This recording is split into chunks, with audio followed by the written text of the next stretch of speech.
ንጉሆ ዝጽለ ጸሎት በስመ አብ በወልድ በመንፈስ ቅዱስ በአሐዱ አምላክ አሜን።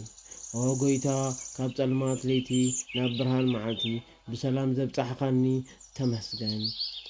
ከምቲ ንጸልማት ብብርሃን እትቐዶ ንልበይ ብተስፋን ብጸጋኻን ኣብረኸለይ።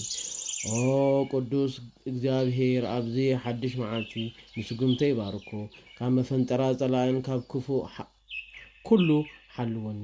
ከምቲ ሊቃውንቲ ብርሃን ንዝፈጠረ ጎይታ ስብሃት ይኹን ዝብሉ ኣነ እውን ንብርሃን ዓይነይ ልበይ ዝኸውን ጸጋኻ እልምነካ ኣለኹ።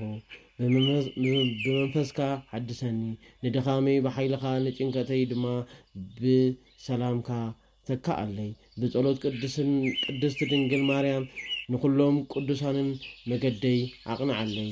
ኦ ጎይታ ነፍሰይ ሰላም ንስጋይ ጥዕና ንመንፈሰይ ድማ ጽንዓት ሃበኒ። ተስፋይ ኣብ ኢድካ እሞ ኣብዛ መዓልቲ እዚኣ ንዝተባረኸ ፍረ ኣብቅዓኒ። ናይ ኣብን ናይ ወልድን ናይ መንፈስ ቅዱስን ሃብተ ረድኤቶ ምስ ኩላና ህዝበ ክርስቲያን ይኹን ኣሜን።